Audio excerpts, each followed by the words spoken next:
Saludos a todos, somos el equipo G, integrados en orden de aparición por Mónica, Wendy, Carmen, Irma y Fernando. Y estamos en la unidad 4, las neurociencias y su relación con los procesos psicológicos del pensamiento y del lenguaje. Nuestro primer punto, ¿cuáles son las áreas cerebrales que se consideran simétricas y asimétricas, anatómica y funcionalmente? Recordemos que llamamos simetría a la correspondencia exacta de un todo y asimetría a la falta de esta correspondencia y son anatómicas, bioquímicas y funcionales. De acuerdo con Castro Cantillo, la asimetría cerebral o de especialización cerebral se da a nivel de las zonas secundarias y terciarias, es decir, cortezas de asociación. Esta asimetría está representada por la unión occipito-temporoparental en la parte posterior del cerebro y por la mayor parte del área prefrontal de los lóbulos frontales, consideradas zonas de asociación supramodal o cognitivas, debido a que no procesan estímulos sensoriales de forma directa. En cuanto a la simetría, las áreas cerebrales simétricas son las áreas corticales primarias y su representación funcional se da de forma contralateral al sitio de la estimulación. Estas áreas se ocupan de la función motora, visual, auditiva y somatosensorial. Nuestra compañera Wendy nos hablará del siguiente punto. Gracias. Nuestra siguiente pregunta es, ¿a qué nos referimos cuando hablamos de asimetría cerebral y dominancia o especialización hemisférica? Nos referimos a dominancia para referirnos al hemisferio izquierdo, ya que es en donde se lleva a cabo la lectura, la escritura, las praxias y el cálculo. Y generalmente, o en un 90% de las personas, es en el hemisferio izquierdo, ya que somos diestros, ¿no? En el caso de los zurdos, pues su hemisferio o su dominancia será el derecho, ¿no? Pero solo es un 10%. Pero no es correcto decir una dominancia, ya que deberíamos referirnos como una simetría cerebral, ya que ambos hemisferios son cualitativamente diferentes y realizan distintas funciones. Por ejemplo, como ya mencionamos, en el izquierdo es la lectura, el cálculo, las praxias, pero en el derecho se lleva a cabo habilidades espaciales, musicales, atencionales, emocionales. Entonces, cada uno realiza sus funciones y ambos se complementan para el mejor funcionamiento. Bueno, para hablar de asimetrías tenemos que entender que la simetría es la falta de correspondencia, ¿no? Que existen diferencias, ¿no? Y en este caso existen asimetrías funcionales, bioquímicas y anatómicas. En las funcionales implica que se va a especializar un hemisferio en realizar una función. Por ejemplo, el hemisferio izquierdo está especializado en el lenguaje, lo que no quiere decir que solo se lleve a cabo en el hemisferio izquierdo, sino que se complementa también con el hemisferio derecho. Las asimetrías bioquímicas, bueno, se ha detectado que aquí, como por ejemplo en el globo pálido izquierdo, hay mayor cantidad de dopamina, y lo que quiere decir pues que es una asimetría bioquímica. Aquí tenemos otro ejemplo de una asimetría anatómica y aquí encontramos que en el lóbulo temporal izquierdo se ve más robusto o más grueso en este plano temporal. Entonces, estos son los tipos de asimetrías que podemos encontrar en el cerebro. Bueno, la siguiente pregunta es, destaca de manera general las funciones en las que están especializados ambos hemisferios cerebrales. Bueno, como ya mencionamos, en el hemisferio izquierdo se va a llevar a cabo el lenguaje, las praxias, el cálculo, eh, pero también vamos a tener que es un hemisferio que es analítico, abstracto, racional, lógico, lineal, y en él se va a llevar a cabo la función de reconocimiento de rostros familiares. Bueno, se va a almacenar y recuperar la memoria verbal y va a estar relacionado con las funciones positivas y bueno, con el proceso de control emocional. En el hemisferio derecho, bueno, en este se lleva a cabo la prosodia, la pragmática, la creatividad literaria. Es un hemisferio el cual es no verbal, es imaginativo, es atemporal, espacial, holístico. Se lleva el reconocimiento de rostros, pero de no familiares y su función es en el almacenamiento y recuperación de las memorias visoespaciales y está involucrado en el registro y control de emociones negativas. Estos a grandes rasgos las funciones de ambos hemisferios. Menciona la clasificación de los trastornos del pensamiento y al menos un ejemplo de cada grupo de trastornos del pensamiento. Los desórdenes del pensamiento están divididos en 3 grupos. Desórdenes del curso del pensamiento, que se refiere al cómo se expresa. Desórdenes del contenido del pensamiento, el cual se refiere a de qué se habla. Y desórdenes de la vivencia o posesión del pensamiento, que se refiere al cómo se experimenta el pensamiento.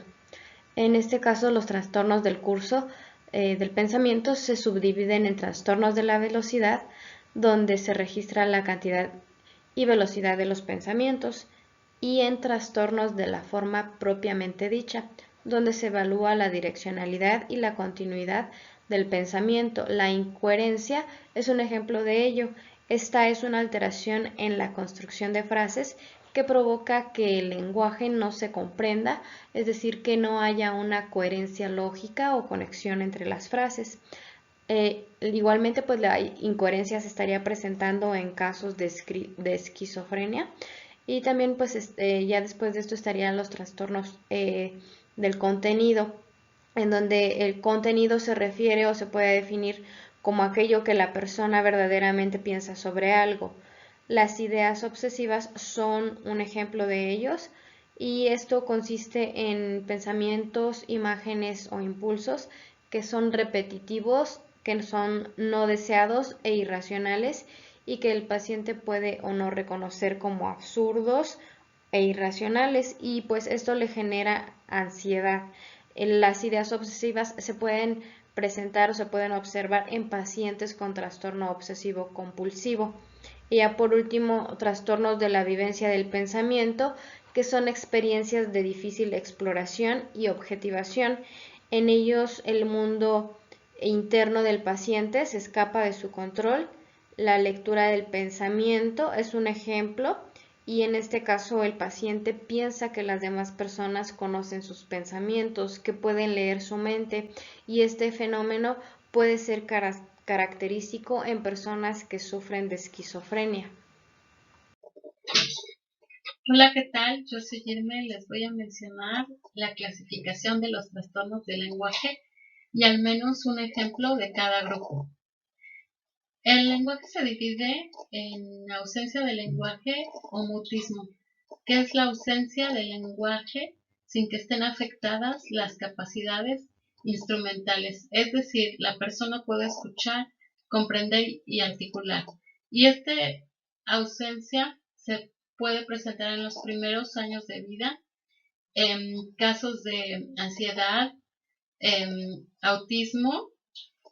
Y bueno, también tenemos los trastornos del ritmo del lenguaje, que son alteraciones en el ritmo o velocidad del lenguaje. Un ejemplo podría ser la presión del habla, que es un incremento y falta de control sobre el lenguaje espontáneo. Es decir, es una ansia por expresarse acompañada de un aumento en el tono de voz.